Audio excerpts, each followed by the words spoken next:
So these are tools your grandparents and great-grandparents used. So hey, I'm EJ from the Back Porch Antiques, and I want to share with you a little bit of a thought about some tools. As tools seem to be a popular topic, we've had a lot of people that have kind of hit on that, and you're excited to learn more about antique tools. So I was thinking, maybe some people would be interested in knowing the sorts of things that their grandparents, great-grandparents, maybe even great-great-grandparents would have used during their time in survival. So most of the stuff that we're going to talk about tonight are pre-1900 or around that 1900 time.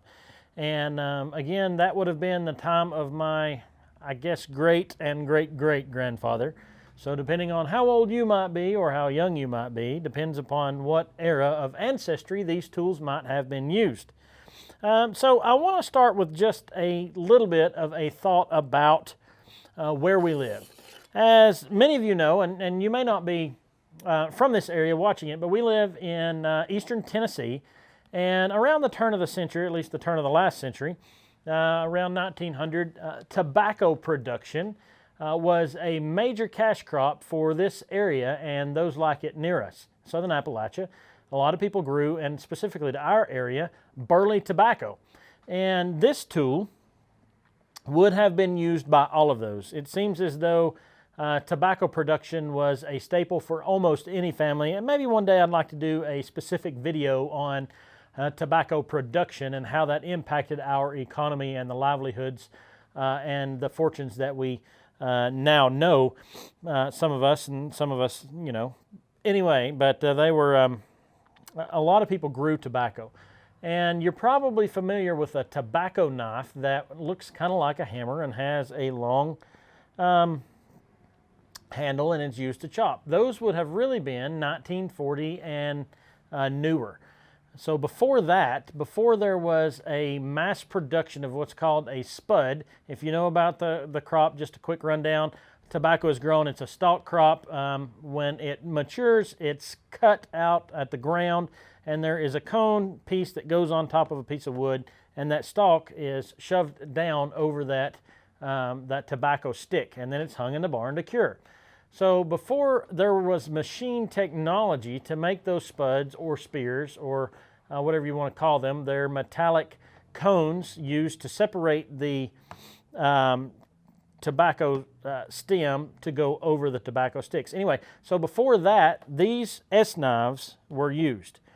And they were an interesting piece because you would bend over and you would use this part of the knife to cut the stalk, separate it from the ground, and then you would turn it upside down and use this part of the knife to split. Okay, you would split the stalk and put it over the tobacco stick so that it could be cured. This was a staple in the life of many people in southern Appalachia pre-1900. This is a pretty good example here. This is a Russell brand Green River Works. It says on the handle, well preserved. This one's had a little bit of restoration done to it, but one quick note about things like this is that specific farmers always carried their own. You didn't touch somebody else's knife, you didn't touch somebody else's tools. They were proud of their particular piece. So this piece, almost like it's been honed a little bit right there to fit somebody's specific hand. However, they held it and used it. And so that's what we call a tobacco S knife. You may have a different terminology for it, but that's kind of what we called it around here. But along those same sorts of same lines of thought, tobacco production, this is a pretty cool piece. So after tobacco production, and tobacco was cured out, it was sold in what's called hands, which are actually knots of tobacco, about, maybe this long, but anyway, and it would be sold for consumption in long, twisted, curling, what's called plugs. And you could buy those at general stores, and this particular piece here would have been used to cut those tobacco plugs into marketable sizes. At a general store, you might even have one of these at your home if you were an affluent individual, and you would put through a certain amount of tobacco. It might be, say, the size of $1 or less, and you'd stick it right through there, and then you would cut it off. Notice how I did not leave my finger in there while working this mechanism. That would not be a good situation for what was left of my finger. But anyway, this is a tobacco plug cutter, would be used to cut tobacco mainly for chewing. So, start of the process, end of the process for the production of tobacco in southern Appalachia. So that's pretty cool. And these are pieces that your grandparents would have used. So from one side of the farm to the other, I like these sorts of things. Now, it's not specifically a tool, but it, I guess, technically is a tool, because without it, you wouldn't have butter. That's right. This, as you probably already know if you're watching a video about antiques, is a butter churn. And you would milk a cow, go through the whole process of churning butter. And, you know, I don't have to tell you how to churn butter, but this is a butter churn. And you would go through the process of churning butter. You'd sit there and you'd churn the butter on and on and on and on. And after you beat it long enough, you would eventually have thick butter. That was a staple in cooking, as is today. So after you use the churn to make butter, you might put it in a mold. This is a butter mold. Now, the things about butter molds is that they were both useful and artistic, you know, in the pre-1900 era. And this specific one here is a tare of wheat. If you'll notice the artistic carvings in the top of the butter mold, or the plunger, some people will call it. This was a useful piece, but people took pride in the decoration of their butter molds.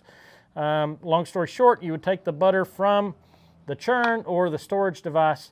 You would pack it down in this particular piece, pack it good and tight, and then you would use this plunger to pop it out. And when it popped out, the top of the butter would have this specific design in it.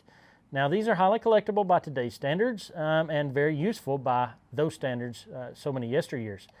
You will see pieces like this that have agriculture scenes. The more collectible and more valuable ones will be ones with animals. I've actually seen them from the coastal regions that would have fish on them. I've seen them with birds, other animals. So it's a pretty collectible piece by today's standards, but very useful in your grandparents' and great-grandparents' times. Staying in the kitchen are these particular pieces. Again, if you're watching a video about antiques, you probably know about Stoneware Crocks and things like that. And these two pieces here are crocks that would be used for food storage some way or another. As a matter of fact, some people would store butter in something along those lines, depending on the climate. But you would see that a lot for other staples of food storage.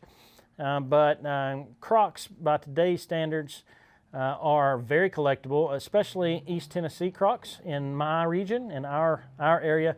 These two particular pieces are attributed to Charles Decker, at least the Keystone pottery and the Decker style of pottery. I've had a lot of people say, how do you tell the difference between crocks and jugs and things like that? And to be honest with you, I don't really know how to answer that very well. You just have to know it. You have to understand what you're looking at. And even then, you might misidentify a particular piece. But in a rundown, you can kind of attribute a specific piece to certain makers by their shapes, their colors. Deckers are usually this color. They have what I call just a little bit of a belly. They all, normally, the normal pots will have one incised line, you know, from the top. You'll notice both of these do. And they have some work on the bottom as well. Even then, they're hard to identify, but these are definitely characteristic of Decker pottery from the Keystone pottery in Washington County, Tennessee. They're pretty good pieces. The more valuable ones will actually be decorated with cobalt or even signed by the potter and things like that. But these were most definitely pieces that would have been used by your grandparents and your great-grandparents for food storage way back when. So moving to a more industrial thought along the line of tools, here is a really cool piece. It is a saw. Now, you look at it and you think, what particular kind of saw is this? Well, I'm glad you asked that out there in YouTube land. This is a dovetail saw. and it would have been a craftsman's tool. It would have been something that would have been used by a cabinet maker and not just your regular carpenter type cabinet maker. This would have been used by somebody who was skilled in their profession, who was going through all of the trouble to make a wonderful dovetail in a piece of furniture. Well, what's a dovetail, EJ? I'm glad that you asked out there in YouTube land. This is what a dovetail is. If you will notice right here where drawers and doors are often joined together, there is this little design, and they look like diamonds, and it's a manner of fixing two pieces of wood together so that they will not move, and they will last right on and on and on. And it's like a puzzle piece. You make one side of the puzzle piece in one piece of wood, and one side of the puzzle piece in the other piece of wood, then you bring them together and they stay right there. You will see that in antique furniture. This particular drawer is from a one-drawer cabinet from about the middle of the 19th century. But the workmanship is very good on that, and that's particularly what this saw would have been specifically used for. Now this is a very good example. This is a Distin & Sons. The model number is a number 68. Now this particular piece, because of its make and its, I guess, discerning markings on it, might be just a little bit later than 1900, but I wouldn't think it'd be much later than that. Styles of cabinet making changed. These particular pieces are still made today for those who like the traditional methods of making furniture, and even those people would still like some of these old pieces. As always, I do my best to be pretty knowledgeable about these pieces. I may miss a thought or misname something on occasion, but it's not because I have any affinity of being wrong. It's just that there's a lot of information sometimes to convey. But one last piece that would have been used in an industrial type setting, turn of the century, would be an oiler. In the Industrial Revolution, around the turn of the century, even a little bit later than that, for those of you who are sticklers on dating periods in time, when machinery was becoming it was becoming used quite often, gears, chains, bearings, things like that had to be oiled. It was a daily thing for a piece of machinery to be oiled often. And you would see oilers, some like this, some with the little spout oilers and things like this, but any kind of machine operator, anybody who's operating anything that is mechanically driven is going to have an oiler. So most definitely, if your grandfather, great-grandfather, great-great-grandfather worked on machinery, around machinery, in a sawmill or something along those lines, he would have had an oiler. Now this is quite the pristine example. That's brass and been polished out, but if you'll notice here, it's got a siphoning mechanism, which is really how they work.